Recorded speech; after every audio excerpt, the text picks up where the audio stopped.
Jumanji is a magical, adventurous board game that transports players into a jungle-themed world filled with dangerous creatures and challenges. When the game is played, its events come to life, blurring the line between the game and reality. But who created this game and what is its purpose? I have a theory that I believe will unlock the truth of this mystery.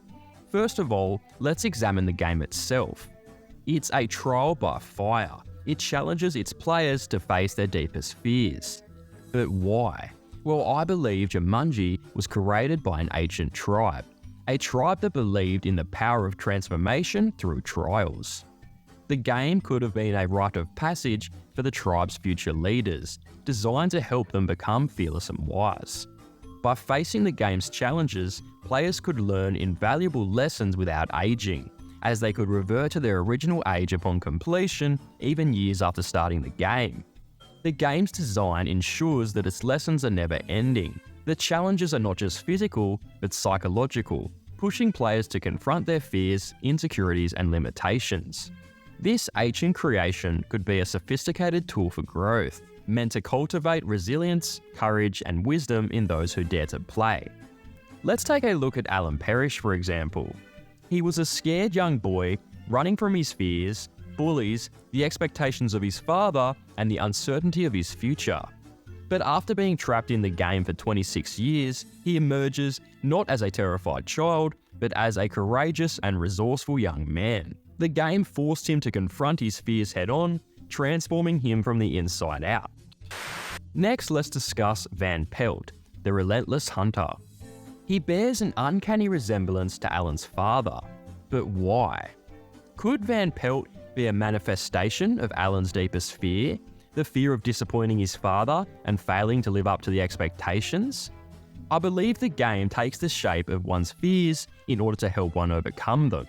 Throughout the game, Van Pelt chases Alan, representing the pressure and expectations Alan felt in his life. By facing Van Pelt, Alan isn't just fighting an enemy, he's confronting the shadow of his father's sternness and the fear of not being good enough. It symbolises Alan finally facing his fear of his father's disapproval. The game orchestrates this confrontation, forcing Alan to realise that bravery isn't the absence of fear, but the ability to face it. The game impacts Judy and Peter as well. They enter the game after losing their parents, struggling with grief and a sense of helplessness. Throughout the game, they find their own strengths. Judy becomes a natural leader, and Peter learns to rely on his intelligence and courage. Sarah, who ran away from the game as a child, returns and confronts her long-standing fear of the unknown. The game becomes a means of closure for her, a way to finish what she started and move forward with her life. Jumanji serves as a rite of passage. It appeals to those who need to grow, who are stuck in their fears and insecurities.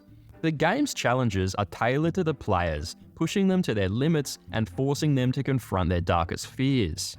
Throughout its perils, Jumanji offers a path to healing. It strips away the players' illusions, leaving them no choice but to confront their true selves. In doing so, it helps them emerge braver, more confident, and ready to face the real world. Sure, one could argue that the game is far too dangerous, but every player ended up in a far better place after playing the game. In the end, Jumanji isn't just about surviving wild animals and dangerous traps, it's about surviving oneself. It's a game that doesn't just test courage, but builds it. Perhaps the game is a blessing, not a curse, one that helps its player become the heroes of their own stories. What do you think? I'd love to know your thoughts in the comments. If you enjoyed this video, let me know, and I'll make a follow-up video speaking about the new Jumanji movies. Don't forget to like and subscribe to support the channel, and as always, don't forget to stay critical. That's the end of the show.